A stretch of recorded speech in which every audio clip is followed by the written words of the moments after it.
जालना जिल्ह्यात मराठा आंदोलकांवर झालेल्या लाठी हल्ल्याच्या निषेधार्थ आज सांगलीत मराठा क्रांती मोर्चाच्या वतीने आंदोलन करण्यात आले।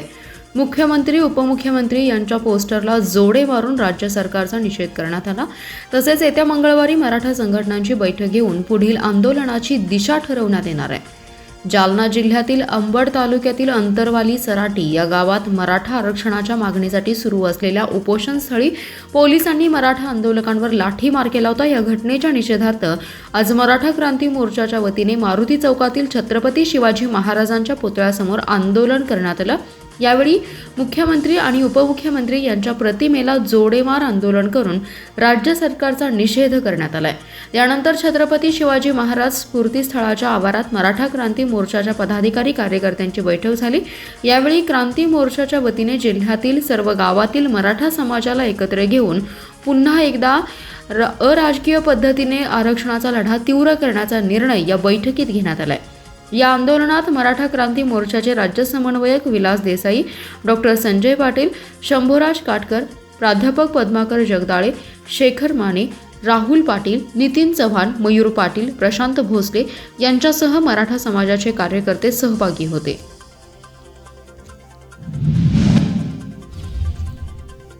ऊस वाहतूकदारांच्या समस्यांचे निराकरण करण्यासाठी स्वाभिमानी वाहतूकदार संघटनेच्या वतीने अद्ययावत ॲप सुरू करण्यात आले।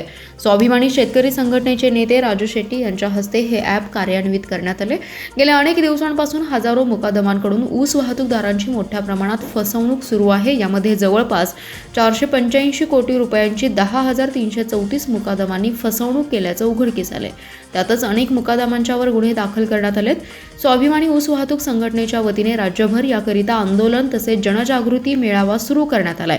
या सर्व प्रकरणांची अद्ययावत माहिती एकत्रित करण्यासाठी अद्ययावत ॲप सुरू करण्यात आले। या ॲपमध्ये सर्व साखर कारखान्यांची यादी, ऊसतोड मजुरांबरोबर केलेले सर्व करार, त्यांचे नाव, त्यांना देण्यात आलेली रक्कम, सर्व मजुरांची माहिती, फसवणूक केलेल्या टोळ्यांची माहिती तसेच फसवणूक केलेल्या मुकादमांची माहिती देखील या ॲपमध्ये असणार आहे। करार करणाऱ्या सर्व टोळ्यांना तसेच ऊस वाहतूकदारांना या ॲपमध्ये नोंदणी करणं बंधनकारक केले आहे। ॲपमध्ये नोंदणी करणाऱ्या ऊस तोडणी मजुरांच्या बरोबरच ऊस तोडणीचे करार करण्याचा निर्णय ऊस वाहतूकदार संघटनेच्या वतीने घेण्यात आला। यावेळी बोलताना राजू शेट्टी म्हणाले की या ॲपमध्ये गेल्या 5 वर्षातील फसवणूक केलेल्या टोळी मुकादमांची माहिती यामध्ये असणार असून उत्तर कर्नाटकातील ऊस तोडणी मजुरांची माहिती देखील यामध्ये असणार आहे।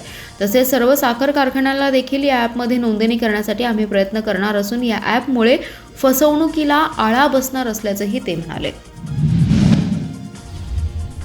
तासगाव तालुक्यातील सावळज येथील कुमारी तनुजा प्रसाद वारे या 9 वर्षीय मुलीचा सर्पदंशाने दुर्दैवी मृत्यू झालाय। आज दुपारी 2च्या सुमारास शेतातील राहत्या घराजवळ खेळत असताना विषारी सापाने तनुजाच्या उजव्या पायाला दंश केला। सांगली येथील शासकीय रुग्णालयात उपचार सुरू असताना तनुजा वारी हिचा मृत्यू झालाय। गेल्या 15 दिवसांतील सर्पदंशाने मृत्यू झालेली ही दुसरी घटना आहे। या दुर्दैवी घटनेमुळे संपूर्ण सावळज गावावर शोककळा पसरली आहे। सावळज येथील जिल्हा परिषद मराठी मुलींची शाळा इयत्ता 3री मध्ये शिकणाऱ्या तनुजा वारे हिचं घर सावळज डोंगरसोनी रस्त्यावर शेतातील वस्तीवर आहे। शनिवारी शाळा सुटल्यानंतर ती घरी आली होती। जेवण करून दुपारी घरासमोर खेळत असताना विषारी सापाने तिच्या उजव्या पायावर दंश केला। काही क्षणातच तिला अस्वस्थ वाटू लागल्याने रुग्णालयात दाखल केलं। घरासमोरील दारात खेळताना मुलीला अचानक काय झालं त्यामुळे कुटुंबातील लोक अत्यंत अस्वस्थ झाले होते। तिला उपचारासाठी तातडीने सावळज येथील आरोग्य केंद्रात हलवण्यात आलं होतं, परंतु तनुजाची प्रकृती अधिकच अस्ताव्यस्त असल्यामुळे तिला पुढील उपचारासाठी सांगलीच्या शासकीय रुग्णालयात हलवण्याचे डॉक्टरांनी सुचवले। दरम्यानच्या कालावधीत बराच अवधी गेल्यामुळे सांगलीतील उपचाराला तनुजाने प्रतिसाद दिला नाही। परिणामी दुपारी 4 वाजता डॉक्टरांनी तिला मृत घोषित केलं। मिरजेतील ऐतिहासिक गणेश तलाव श्रीमंत राजेसाहेब गंगाधरराव माधवराव पटवर्धन मिरजकर सरकार यांनी ऐन गणेशोत्सव तोंडावर असताना गणेश तलावाचा मालकी हक्क सांगत काल रात्री कुलूप बंद केलाय व सदर मिळकतीमध्ये विनापरवाना प्रवेश करू नये याबाबतचा फलक लावून सर्वच गेटला कुलूप लावून तलाव बंद केलाय। यावेळी नगरसेवक कर्नल आमदार यांनी मिरजेतील गणेश तलावासाठी महापालिकेने आतापर्यंत कोट्यावधी पैसे खर्च केले असून तेव्हा याबाबतचे मालकी हक्क आणि कब्जा सरकारांना आठवला नाही का असा सवाल केला। राज्यातील सर्वात मोठा सण असलेला गणेशोत्सव हा तोंडावरच असल्याने सदरचे कुलूप काढून हा तलाव सार्वजनिकरित्या खुला करावा अशी मागणी यावेळी केली आहे। यावेळी नगरसेवक करण जामदारसह नगरसेवक शिवाजी दुर्वे, सचिन जाधव, नरेंद्र महाराज, धनंजय भिसे, बाळासाहेब लिपाने, पाटील किरण, अण्णा भुजुगडे यांच्यासह विविध पक्षातील पदाधिकारी उपस्थित होते. जत तालुक्यातील सोन्याळ येथे अवैधरित्या दारू विक्री करणाऱ्या व्यक्तीवर कारवाई करून 1,540 रुपयांच्या मुद्देमालासह आरोपीस पोलिसांनी ताब्यात घेतले. सोन्याळ गावी सदाशिव श्रीशैल ऐवळे हा आपल्या घरामागील पडक्या जागेत अवैधरित्या दारू विक्री करत असल्याची माहिती पोलिसांना मिळाली होती. त्यानुसार आज रोजी छापा टाकून त्याच्या कब्जात असलेले 1,540 रुपये किमतीचे संत्रा कंपनीच्या देशी दारूसह आरोपीस ताब्यात घेऊन त्याच्यावर दारूबंदी कलमनुसार गुन्हा दाखल करण्यात आलाय. ही कारवाई उमदीचे सहाय्यक पोलीस निरीक्षक संदीप शिंदे यांच्या मार्गदर्शनाखाली उमदी पोलिसांनी केली आहे. जिल्ह्यात वाहतुकीची सुविधा अधिक दर्जेदार आणि गुणवत्तापूर्ण करण्याबरोबरच सार्वजनिक बांधकाम विभागाने त्यांच्याकडील सुरू असलेली रस्त्यांची कामे वेळेत पूर्ण करण्यास प्राधान्य द्यावे अशा सूचना पालकमंत्री सुरेश खाडे यांनी सार्वजनिक बांधकाम विभागाच्या कामकाज आढावा बैठकीत दिल्या. जिल्हाधिकारी कार्यालयात पालकमंत्री सुरेश खाडे यांच्या अध्यक्षतेखाली झालेल्या बैठकीस जिल्हाधिकारी राजा दयानिधी, सार्वजनिक बांधकाम विभागाचे कार्यकारी अभियंता क्रांतिकुमार मिरजकर, मिलिंद कुलकर्णी आदी जण उपस्थित होते. पालकमंत्री खाडे म्हणाले, ज्या रस्त्यांची कामे मंजूर होऊन निधी उपलब्ध झालाय त्या कामांचे टेंडर काढून कामे सुरू करावीत. ज्या रस्त्यांची कामे पूर्ण झाली आहेत अशा रस्त्याचं काम कोणत्या योजनेतून झालं त्याबाबतचा फलक त्या कामाच्या ठिकाणी लावावा. या फलकावर संबंधित लोकप्रतिनिधींच्या नावाचाही उल्लेख असावा अशा सूचना दिल्या.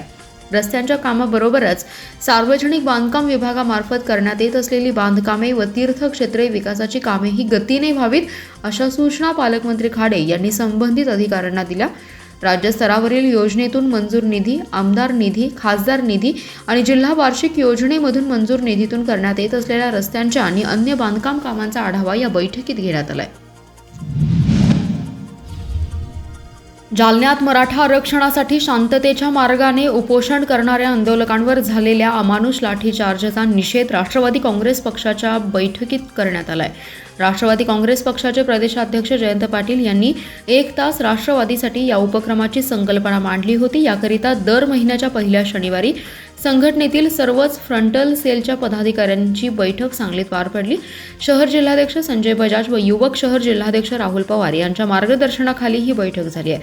जालन्यात झालेल्या घटनेचा निषेध करण्यात आला तर इंडिया आघाडीला एकमुखाने समर्थन देण्यात आले. राष्ट्रवादी काँग्रेस सामाजिक न्याय विभागाचे शहर जिल्हाध्यक्ष उत्तम कांबळे यांनी झोपडपट्टी नियमितीकरणासाठी गेले 15-20 वर्ष सातत्याने दिलेल्या लढ्यामुळे महानगरपालिकेने सर्वे सुरू करण्यास सुरुवात केली आहे. झोपडपट्टीवासियांना स्वतःच्या हक्काचं घर मिळण्यास एक पाऊल महापालिका प्रशासनाने टाकले. याबद्दल महापालिका आयुक्तांचे विशेष आभार मानण्यात आले. तसेच यावेळी बैठकीत बूथ कमिटी, नवीन सभासद नोंदणी आणि स्थानिक प्रश्नांवर चर्चा करण्यात आली. मिरज तालुक्यातील बेडग येथे डॉक्टर बाबासाहेब आंबेडकर यांच्या कमानीवरून जो वाद सुरू होता तो थांबला पाहिजे. जर या कमानीवरून वाद होत असेल आणि गावात जातीय तेढ निर्माण होत असेल तर गावात कोणत्याही महापुरुषाची कमानच नको. त्याऐवजी महापुरुषांच्या नावे अभ्यासिका बांधून बहुजन समाजातील मुलं शैक्षणिकदृष्ट्या सक्षम होतील असा निर्णय बेडग ग्रामसभेत घेण्यात आलाय. या निर्णयाचे कौतुक करीत असल्याचे राष्ट्र विकास सेनेचे प्रदेशाध्यक्ष आमोस मोरे यांनी सांगितले. मोरे म्हणाले, काही दिवसांपूर्वी बेडग येथील भारतरत्न डॉक्टर बाबासाहेब आंबेडकर यांच्या नावे उभा करत असलेली कमान प्रशासनाने हटवून समाजामध्ये मोठा तेढ निर्माण केला. या कमानीबाबत खरे तर 20 वर्षांपूर्वी ही कमान मंजूर केल्यानंतर संबंधित ग्रामपंचायत प्रशासनातील आज अखेर निवडून जाणारे सर्व सदस्य आणि पदाधिकारी यांनी ग्रामसभेत कमान मंजूर झाल्याचा ठराव घेऊन शासन प्रशासन स्तरावर पाठवणं गरजेचं होतं. पण त्यांनी तसं न केल्यामुळे बेडगमध्ये तणावाचं वातावरण निर्माण झालं. महाराष्ट्रातील बहुजन समाज फुले, शाहू आंबेडकर तसेच छत्रपती शिवाजी महाराजांच्या विचाराचा आहे. परंतु काही समाज विघातक यामध्ये शिवाजी महाराज, धर्मवाद या विषयाचा आडोसा घेत सामाजिक शांतता बिघड होत आहे. जाती तेढ उभा करत आहेत. घटना संपवण्याचा मोठा प्रयत्न होत आहे. त्यामुळे बहुजन समाजातील तरुण तरुणींनी सावध राहणं गरजेचं असल्याचंही ते म्हणाले.